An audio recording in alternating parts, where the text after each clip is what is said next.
Hi, Michelle McGregor here with AVolution Productions. Today I want to do a quick start on the Ross Carbonite Solo. And this is just for someone who's never seen the board and they're on a show and they have to learn how to use it really quickly. So if you're interested in learning more about it, I'll link to the description some videos that are already out there that really help you learn in-depthly this board. So, all right, let's jump in here. Oh, first of all, before we get started, I would like to shout out to IDCOM. They're a local production company here in Minnesota, in the Twin Cities, Minneapolis, and they're really a great group of people, highly professional, and I'm honored to be working with them on occasion. And they're lending me this board for the purpose of this video. So thank you to IDCOM. Okay, and now let's go to the board. Okay, here we go. First thing you're gonna do, you plug in a few sources and your multi-view monitor, and this is what you're going to see. Okay, right like this. So things don't look like they make sense looking at it right off the bat. So what we need to do, these boards have a frame sync file converter that you have to assign to each input, and that's what we're going to do. But first of all, when you see the board here, you can see that you can see what it's outputting as far as resolution and frame rate. So it's at 1080i, we want 1080p. So these two buttons here are your menu button. Let's see, you can see it, not very well. Menu button, and that's a little better. Menu and your next button. And these two buttons will help you navigate all the config buttons, which are in this bank right here. The buttons we'll be using mostly today will be the reference button and the config button and the system button. Um, Again, further in-depth uh, on other videos. Okay, this is just to get you going. So what we want to do first of all is hit that menu button, and that highlights all these buttons, tells us they're ready to go. So then we're going to hit the reference, and it shows you what mode we're in. So we want to change that. So these little knobbies here help us navigate this part. I'm going to roll this to the right until I get where I want to be. I probably passed it. Oh, there it is. There. Then push it and confirm, and then that will set us into 1080p now. If you had a 1080p source at 59.94 coming in, you probably wouldn't need the frame sync, but I do not. So we're going to use the frame sync on all of these that we have coming in. So we're going to go back to make sure your menu is lit up, go back to reference, and then hit the next button. And this shows us these are where you assign your frame sync file converter, FSFC. And we don't have an external reference, we have an internal. So I'm going to change that and push again for confirm. Now we're going to hit the next button. Oops, actually we have to go back to the reference button and then next. And then I'm going to assign these. So I've just rolled that to 1 because we're going to start with 1. And keep an eye on the multi-view monitor when I do this. Now we're going to turn this on and it says input 1 and that's what I want. We're going to confirm by pushing it and then you see it just pulled in. Now it's in sync. We're going to do the same thing next for number 2. Push and turn it on and we want 2 to go to 2. Push, confirm. There we go. The next one in the list here is HDMI 1. So we're going to go next. And actually, just so you know, there are 6 frame sync file converters on this board. But there are also 2 media store file syncs. So you have 4 of them available. So I usually keep Media Store 1 and 2 for, let's say, logo, maybe a background. But you could use Media Store 3 and 4 as a frame sync. So technically, you could get more out of this than just 6. you could get 8. You could get 10 if you don't want any media stores, right? So that's just so you know, that's FYI.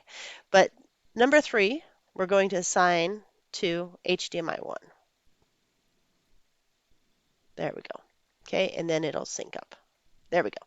Those are the only sources I have coming in. So that does it. So you would do that with every source you have coming in. All right. So then you this has the ability to map your buttons. So if you wanted to have uh, 1, 2, and 3 your sources instead of right now it's 1, 2, and HDMI 1, which is I don't think it's even mapped on the board as a default state. Oh, it is. It's number 8. So but if you wanted to do 1, 2 instead of 1, 2, and 8, if you wanted to do 1, 2, and 3 and have it match, so just easier, right? You'd have your 3 sources right there. You do that by bus mapping. And so this is how this works. You hit the menu button, then you hit the config button, and this is your bus map right here. So then this means cross point, which refers to button 1. So right now, button 1 is set to input 1, and if you shift it, it's set to HDMI 1. That's fine. Let's go to number 2.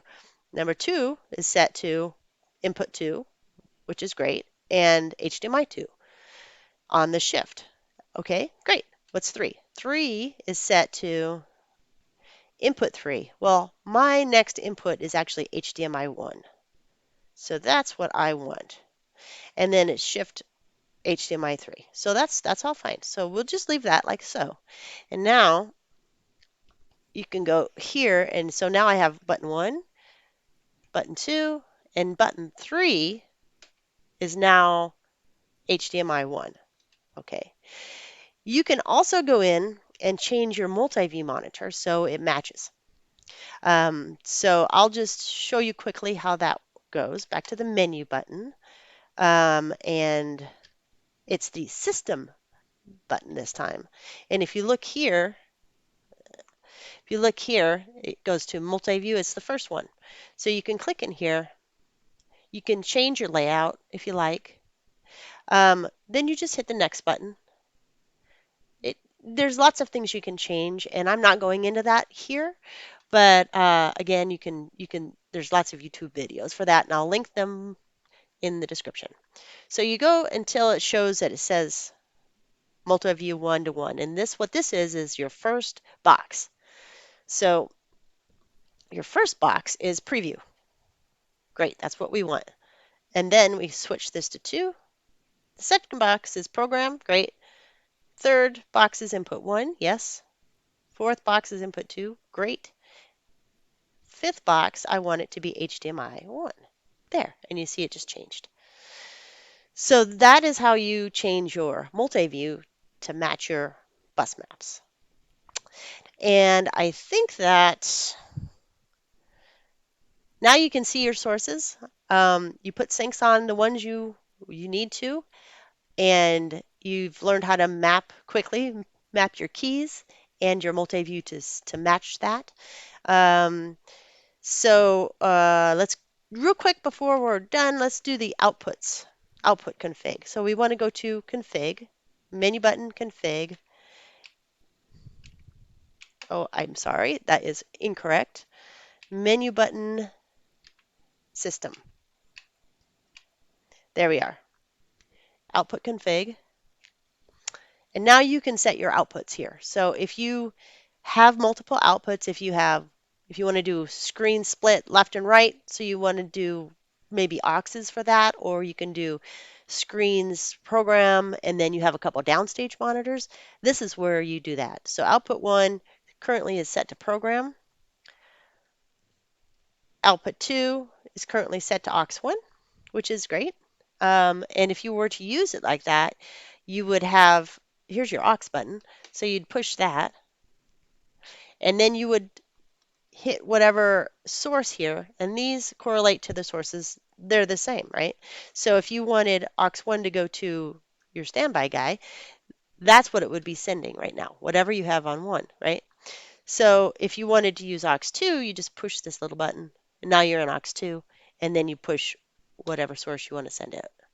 Okay, so that's that part.